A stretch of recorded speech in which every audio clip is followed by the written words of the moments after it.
It's time to go into business for yourself. Get ready for another episode of the Franchise Academy Podcast. Education, insight, and inspiration. Here's your host, small business and franchise expert, Tom Scarda. Welcome to another episode of the Franchise Academy. My name is Tom Scarda, and we are coming to you live from Florida. But today I have a really exciting guest, something that is a little bit different for the Franchise Academy. We're going to talk about HR. We're going to talk about recruiting and the challenges in 2025 and beyond that some professionals see that have been in the business more than 3 decades, although the founder looks like she started it just maybe 2 years ago. That was the right answer. Yeah, that's a good call. Yeah. And I'm serious. So I am just excited to have you guys with me today. This is Matt and Cindi Filer from Innovative Outsourcing. So Cindi is the founder, started this 30 years ago, and her son Matt is taking on the business and growing it through all over the Atlanta market, but all over the country for people who need outsourcing. I'm going to let them tell the story because it's awesome. So welcome, Cindi and Matt. Thank you for having us. Hey, we're glad to be here with you. Oh, no, thank you. This is really an honor to have you guys because one of the biggest challenges in business, the biggest challenge in business is employees. Yeah. It's hiring and it's retaining them. So Cindi, give us a little background. How did Innovative Outsourcing start? Yeah, well, I was in corporate America. I was just working like a regular person in corporate America, decided to stay home with kids when Matt was born. Matt's 31 now. And so his dad and I decided I was going to stay home. And when I got home, I was like, okay, this is fun, but I would really like to do some work. And I looked around and I was like, there was nobody hiring part-time. Now it's the thing to do, but then it wasn't. And so I founded Innovative Outsourcing to have an option for moms who wanted to work part-time and raise their kids part-time. So it was a great place for people who were accountants and HR people and lawyers and people who had great careers, but didn't want to make that tough decision of work versus home. So we kind of gave them a little bit of both. So I worked with small businesses and said, hey, could you use a controller part-time, or could you use an HR person part-time, or a bookkeeper? And it kind of grew from there. That's amazing. I love the entrepreneurial kind of, you found the problem and solved it. Yeah, that sounds better than it was. It was Yeah, just kind of like I wanted a part-time job for myself. So it actually is just a really cool thing that happened when you serve an underutilized group of people that were kind of on the bench, and you found a place for them to serve with a bunch of clients who really could use that really grade A help, but at a lower price. So it actually just worked. I would like to say that it was this great strategy, but I just kind of fell into it.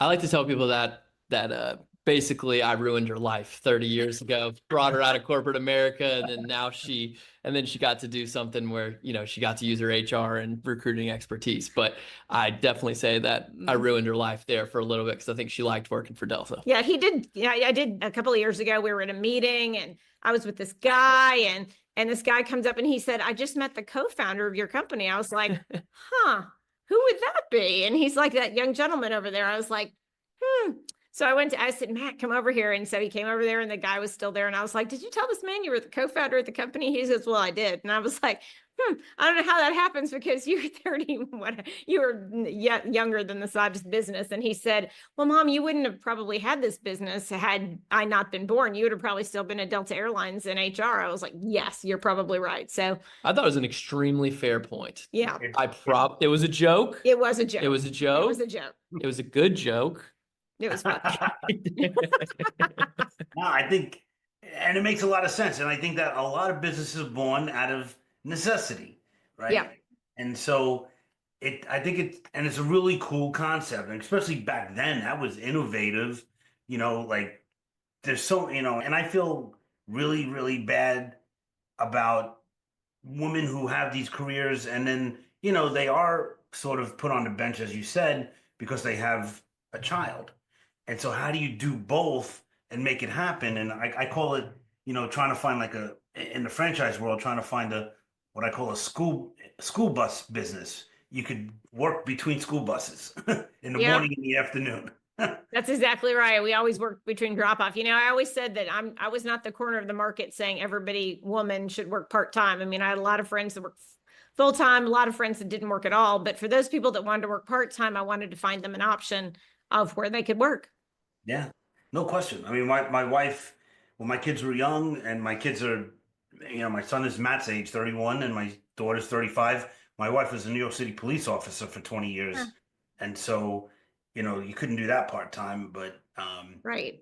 just wanted her to be home with the kids. That's like really important. So if there's an option, that's great. So that's how you guys get started. Then you got into like more recruiting. How did that happen?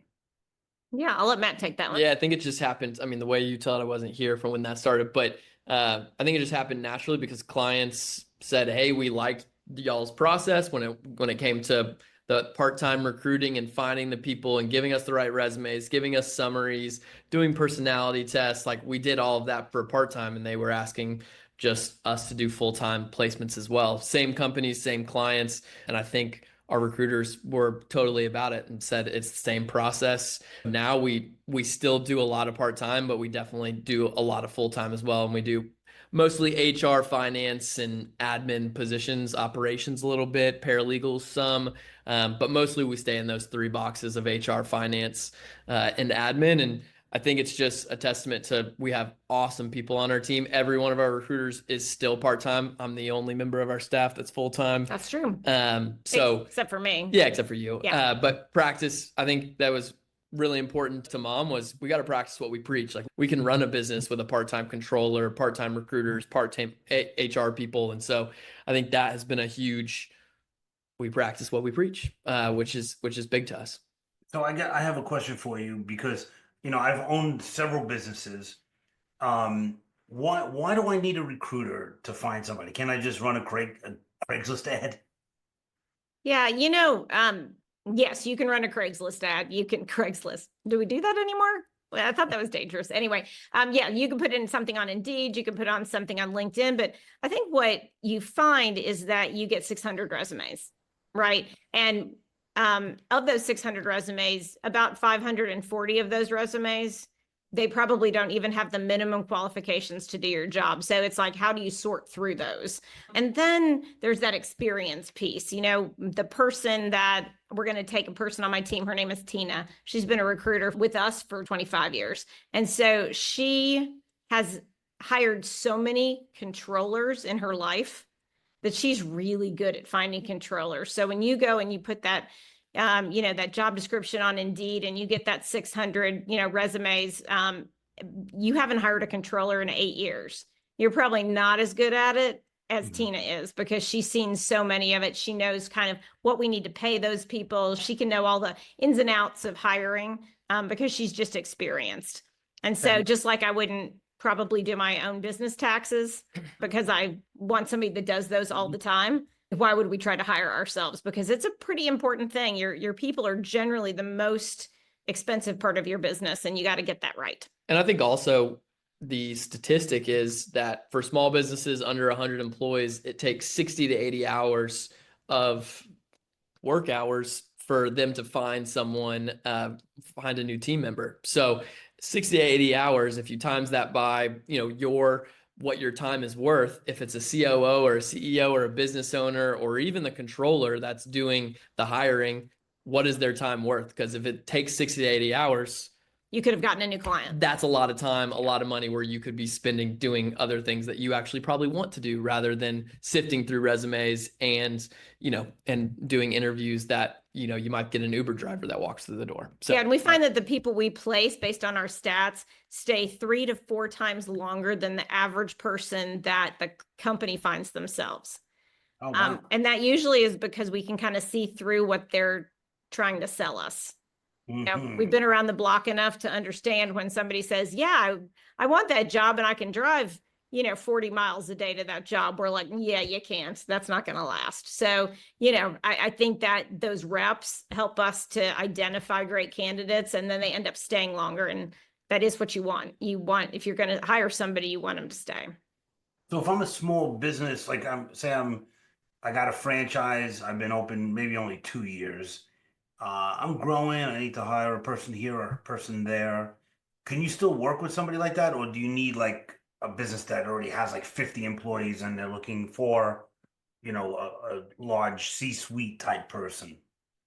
Yeah, you want to take that? Yeah, so I think we can definitely help a franchise. So I mean, if they're looking for a chef, we're not going to be able to help them, right? So because we're helping with mostly white collar jobs. So like I said, HR, finance, and admin are kind of our three main buckets. But I mean, that's from part-time bookkeeper all the way up to controller, HR coordinator, all the way up to HR director, director of people and culture, that kind of stuff. So we definitely can help a wide array of positions, but we're just not the best suited to help maybe find a waiter or find a chef or find a blue collar worker in some way, shape, or So form. those are like specific type of, depending on the business, but every business eventually is going to need a bookkeeper, an HR, Absolutely.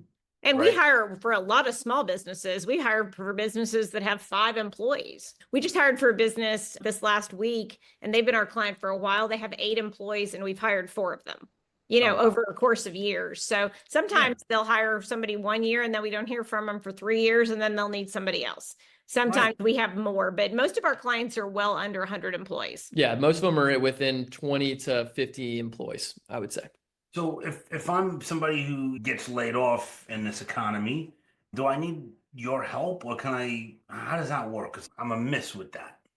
Yeah, I think you could use a recruiter's help. I mean, we always get people that send resumes to us, which is fantastic. And Tom, I think I've told you this before, we'll do our best to help them. But the best thing that we can do is, we have someone on our team that we actually hired last year. And one of the cool things about her background was she was a career coach as well as a recruiter, right? So we're able to pass them along to her so she can kind of say, hey, this is what you should do with your resume. It's out of style. Because, we had somebody that came to us and they hadn't looked for a job in 30 years, right? They had wanted to be a fractional COO, and they were, trying to do something, they wanted to do something different, but they hadn't updated their resume in 20 to 30 years is what he said.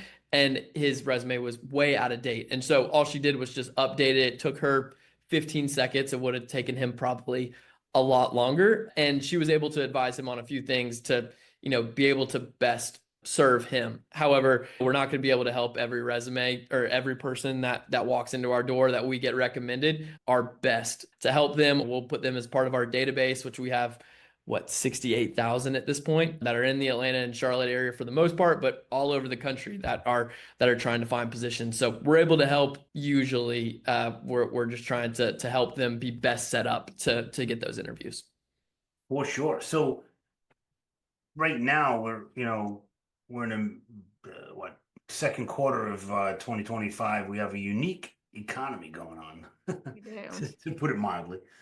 Um, what's your role in this kind of thing in regard to employees and retention? Like, do you have any advice for people that are listening?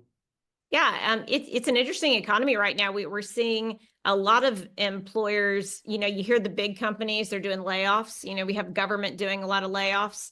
And so all of a sudden, as a small business owner, you think, this is my opportunity because I can hire people for nothing, right? Because all these people are laying people off. Well, that is not what has happened. And so sometimes it's our education thing we have to do for our clients, saying, we are still in very low unemployment numbers. It's historically low unemployment, which means that there is 2.1 jobs for every 2 people, which means that we are underemployed, meaning that we can't find people in many different job categories. Some HR people, a lot of finance jobs, they're very tough to find. So it's not like you can get people for a discount right now, and it's also not like you can treat your employees terribly and they're going to stick with you. So we're still in a retain your best employees mode. So a lot of times we go around and speak to CEO groups and they're asking, how do we keep our people? And we're still in that mode, even with this economy. How do we keep our people? Making sure we treat them right. They have great managers. We're paying correctly. We have good PTO policies. We do some remote work if possible for those companies that can.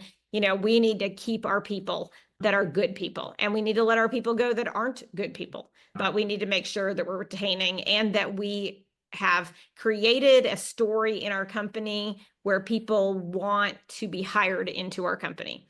What's the main reason that I would leave my great job and go to your job? And if you don't have that story, then you might as well not be trying to hire right now.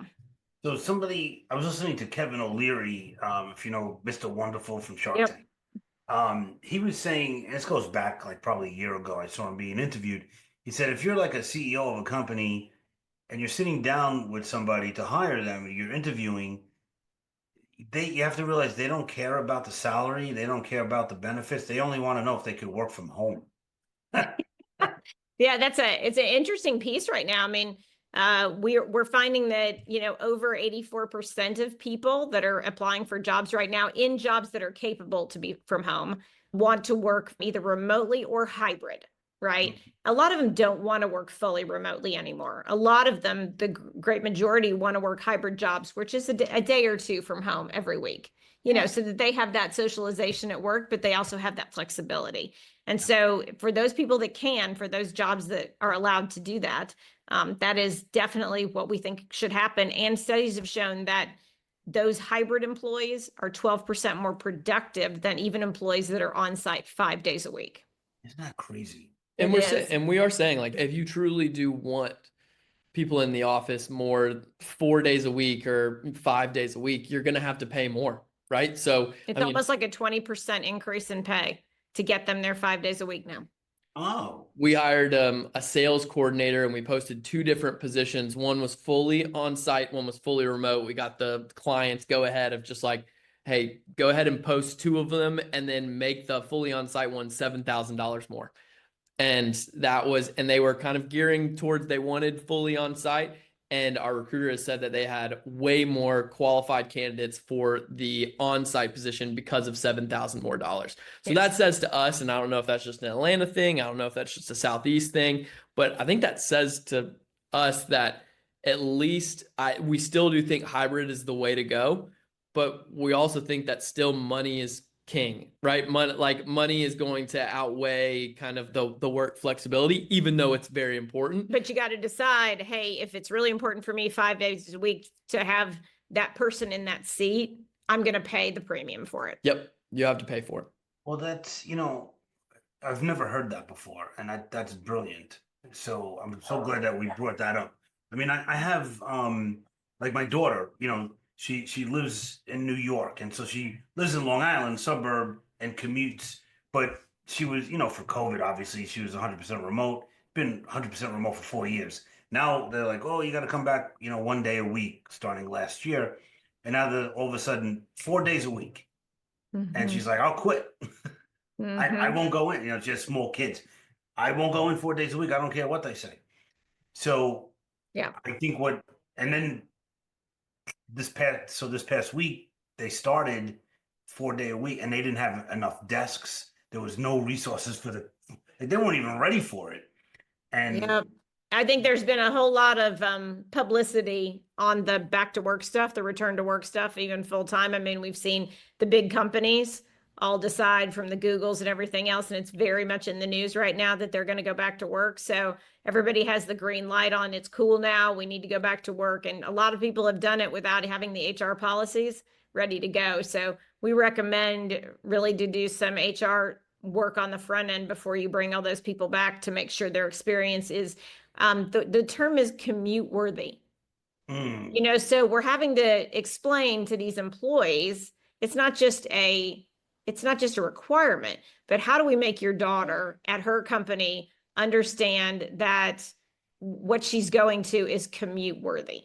The experience is different. The ambiance is different. Their ability to, rise and get promotions is different. So that's the HR job, is to really create that story of what is commute worthy. But also you need personal interaction, right? I think that's what keeps people at companies. If you look at engagement scores, one of the top ones, and it sounds elementary, is you have a best friend at work. Like, you have a friend at work. And I think, so I have a little anecdote here, but one of my best friends, he was working for an agency, and he wasn't taking jobs that were trying to get him to come back to the office. And he was saying, there's no chance I'm ever coming back to the office, dream company reached out to him and said, you want this job? It was Coke here in Atlanta.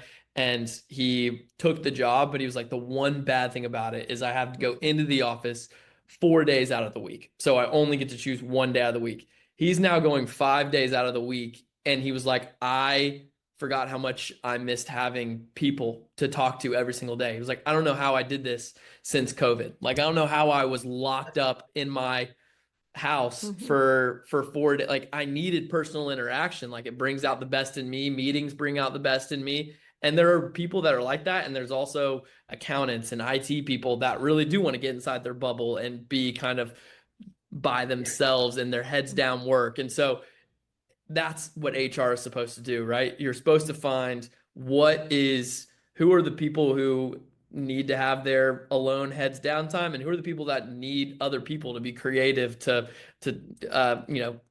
actually have conversations that can further the business. So I think we're at a crossroads, but I think it is gearing more, and this is just my take on it, I think it's gearing more towards being in person. Yeah, I think we're going to see more and more of that. I mean, I think there are some companies that aren't going to do that, because a lot of companies went 100% virtual. They sold the office, and they're having retention issues.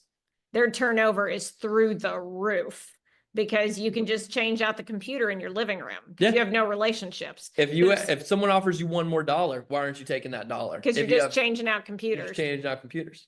And so you don't really have that, that thing. And then we're also, one of the things I speak on a lot is mental health issues in the workplace. And we're seeing a lot of those have increased substantially.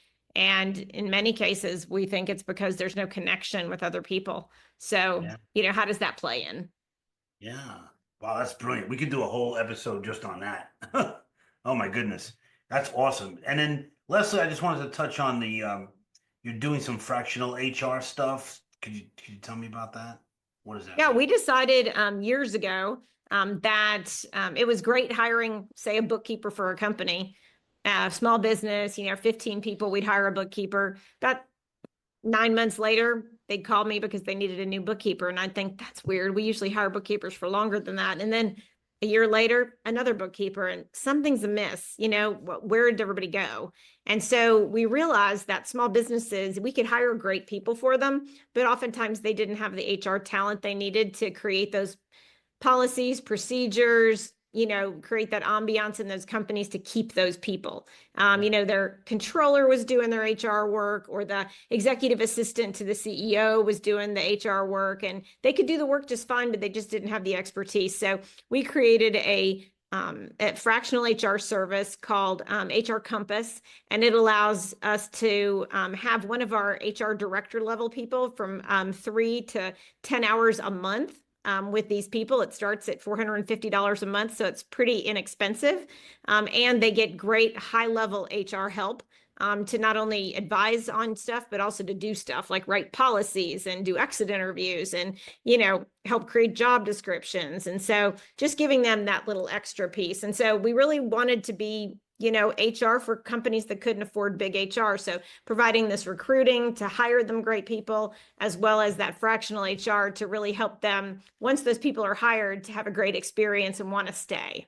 And I think that's very underserved too, is that, what we like to say is 5 to 50, 60 employees. A lot of times their HR is done by an office manager or by a controller, or maybe the business owner who really doesn't want to do it or hasn't been able to delegate it. And they might be great employees. That office manager could be a great employee, but they probably don't have the HR background that they need. And so if they could have someone that they could call if like a huge HR issue comes up, right? If someone falls on the job or there's a sexual harassment claim, like, are they going to be the ones that are going to answer those questions? Or can they call someone and say that they already have a relationship, with, that it's their sole person. We're not like a call helpline or anything like that. We want them to have a relationship with that person, be able to call and say, hey, this happened.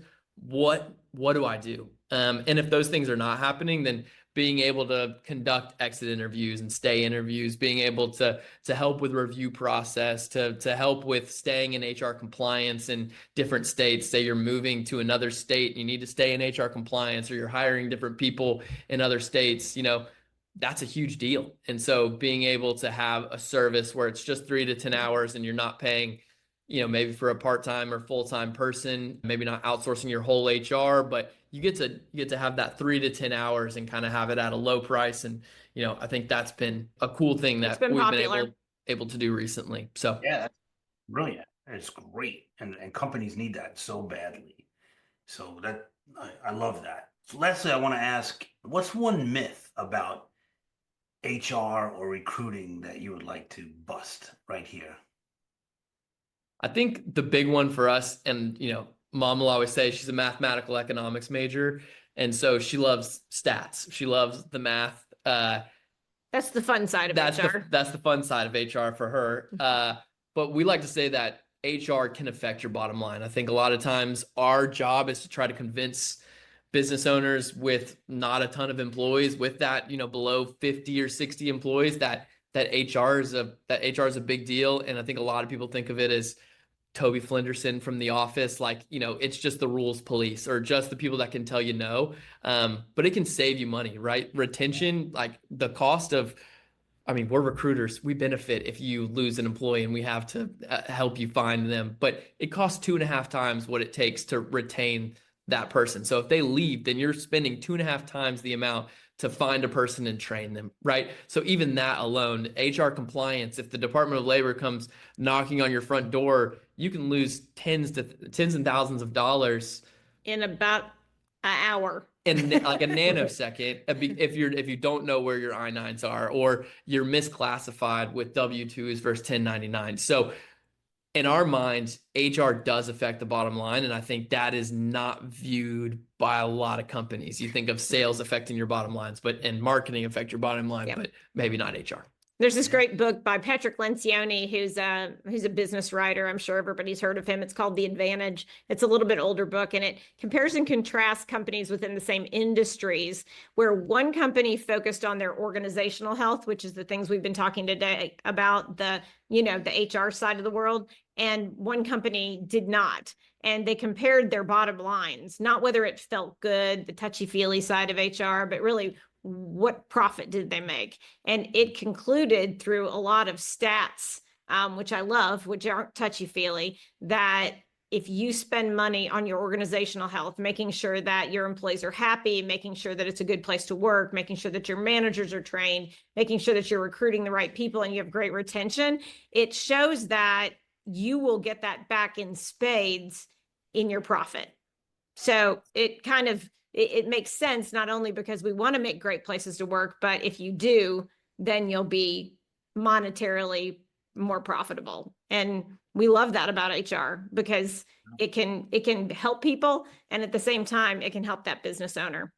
That's fantastic.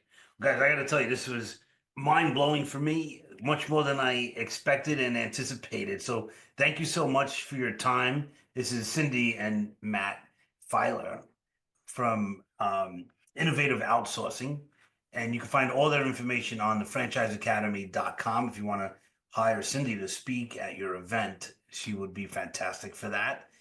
Mental health issues, she could speak to that. So if you guys need HR help, reach out. You can find them on the franchiseacademy.com, and we'll get you hooked up.